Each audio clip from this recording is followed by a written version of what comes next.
Candidates met for the first time face-to-face at the Bakersfield Marriott, and they were asked about their position on an entire range of topics, anything between minimum wage to teaching about gay rights in schools. Well, now a California court has cleared up that gray area, and they say that hands-free now applies to every aspect of your telephone. Everything is charred as far as we can see. You can still see the smoke, and so far the one thing that I did see just walking through the area were some of the animals. They were actually scurrying out of the area. We saw squirrels, rabbits, and birds just flying out of here because the heat is so intense. Again, we don't know what started this fire. It is anywhere between 15 to 20 acres big, and Kern County fire crews say we are still in a red flag warning, which means the warm temperatures, the low humidity, and the sustained wind speeds are a perfect recipe for dangerous fire conditions. It was supposed to be just another day at work, but it turned out to be the worst day of her life. We spoke with Priscilla Morales, who says she was working behind the cash register at this Shell station off Weed Patch Highway and Highway 58. Ladies, you are all invited to do a little shopping tonight, a little drinking. Bring your husbands. We've got hats for them too. Take a look behind me. You may remember 23 ABC first brought you this story last week when longtime manager Priscilla Morales was working the overnight shift at the Shell gas station on Weed Patch Highway and Highway 58. She says that morning a man came in and pulled out a gun. Witnesses have already spoken with police, and they're trying to give every single detail that they can possibly remember and know. Right now, we still know that that gunman is on the loose. Witnesses we spoke with just moments ago say the only thing that they saw at about 12 o'clock this morning was a gray four-door car peel out of this area. They didn't get a chance to see the driver or whether or not there were any passengers inside. We now know that police say that several witnesses only heard about 4 or 5 gunshots on the 8,000 block of Quest Street, and that's when they called for help. At first, police said that they found the body of a man slumped on the ground behind a mailbox with multiple gunshot wounds. It wasn't until later this afternoon that we learned the victim is a 14-year-old boy, not an adult. That teenager has been identified as 14-year-old Luis Angel Garcia Pacheco. Officers say they found several bullet casings just a few feet away from the body. Again, BPD has not released any details about what may have led up to the shooting or whether or not this was gang related, but at least one witness we spoke with says he's offering a word of hope. A life group, a Bible study on Tuesday nights, and this Tuesday we're going to pass out flyers and try to find out where it's at and just share a little bit of love. I know it's a time of grief, and we want to offer some love, some hope, God's mercy, and just share with them and try to be positive in this negative time. And again, police have not released any suspect information, but they say if you heard or saw anything, no matter how insignificant you may think it is, they are asking you to give them a call at 327-7111, and you may remain anonymous. Reporting live from Central Bakersfield, I'm Crystal Figueroa, 23 ABC.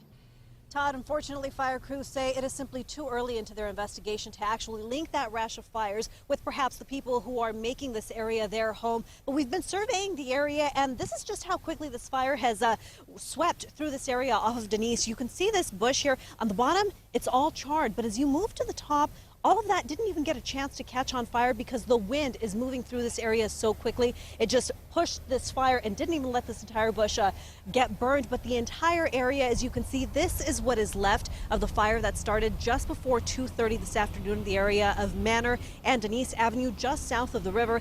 Everything is completely charred. About an hour ago, everything seemed to be under control. But then we saw a fire here and a fire there. Things are just starting to flare up. And we are learning from Kern County fire crews now that there are about 20 acres that are estimated to have been charred. They still don't know the exact source or location as to where this entire fire started. That is still under investigation. They do have about 100 firefighters out here who are trying to take care of the entire area. And we now know that they are expecting this entire fire to be contained by about 6:30 tonight. We saw a busload of new firefighters who came in. About 20 of them grabbed their shovels, their hose. They came into the area to try and put everything away. So if there is any good news coming out of this is that no structures were burned and no reported injuries have been filed with Kern County Fire. We're going to stay out here and keep it on 23 ABC. Don't forget to visit our website, turn to23.com. We will be keeping you up to date with all the very latest information. Reporting live, I'm Crystal Figueroa, 23 ABC. Residents sounded off loud and clear that they simply cannot afford another water rate hike. Hundreds of them protested outside of the chambers, and dozens of them stood before the council to give them a piece of their mind. Enfrenta, contéstame. Te apoyamos para que tú estés sentado ahí y ganes y vivas en primera y nosotros vivimos en quinta. Todos, mira, mira, mira. Residents are infuriated that the city council has proposed a $15 water rate increase for this year alone. Agua pestosa. One by one, residents took to the mic and called the council heartless, untrustworthy, and sellouts. Francisco Murguia says it means bringing home less food and not buying his kids their school books. Before the council convened, hundreds of demonstrators peacefully protested outside. I care because there are a lot of people here who can't even pay their gas bill, let alone have their utilities bill double. That was the #1 complaint, that they simply cannot afford to pay another penny. For the next 5 years consecutively, it will increase by $10 a year for a grand total over a 5-year period of $65. Mayor Joe Aguirre spoke with 23 ABC last week and said with 37% unemployment in the city, he understands the plight of the people. The city is backed up against the wall and we need help. Aguirre says the money will go to pay off a $50 million debt. Otherwise, the city could face bankruptcy. The people spoke, and at the end of the meeting, the council declared that there were enough petition signatures to stop the council from taking a vote on the hike. That sends a very strong message to the city officials that they need to listen to the residents when they speak. The City Council will meet once again in a special meeting slated for Monday, April 29th at noon. If the signatures are not valid, the Council will take a vote, and if it passes, the increase will be effective this summer. In studio, I'm Crystal Figueroa, 23 ABC. Where are you?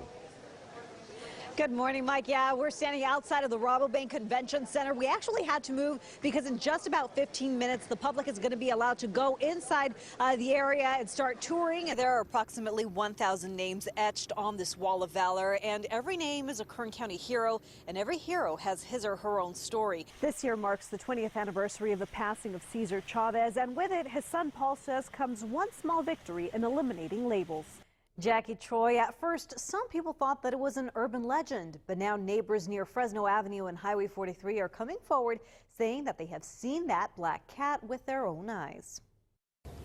It seems to dash across from orchard to orchard, just a short distance off, moves incredibly fast. And that's why it's been so hard to capture the panther on camera. As you can imagine, trying to find a black cat at night that can run 30-40 miles an hour and bound across a road like that is pretty tough. Scott Clancy says his wife first spotted the wild animal crossing the road in her rearview mirror a few weeks back. She said it came out of a vineyard, touched down once in the road, and cleared the rest of the road in one bound. After his neighbors shared their sightings, Clancy was on the prowl for evidence and found these tracks. But it was a late-night encounter that made him a believer. We've seen it a total of 7 times. Once was up close. We had been out driving around with a spotlight looking in the orchards for about 3 hours, and we were coming home. We were about 100 feet from our driveway, and the thing came barreling right out of the driveway, out of the gates. It crossed the road, which is a pretty good distance, to the orchard on the other side, and just a flash. Since then, neighbors have seen it in the orchards and reservoirs. Clancy says Fish and Game searched for the animal last week, but didn't find anything. It's like some closure. I know a lot of other people around that have seen it or have even just heard the stories would like to know that it's not out stalking around. Clancy says Fish and Game told him that without solid proof that a panther really is on the prowl, there's very little they can do. Clancy has taken some extreme measures, including hanging out raw chicken in the orchard and turning on a night vision motion-censored camera. So far, the bait is gone and the panther is camera shy.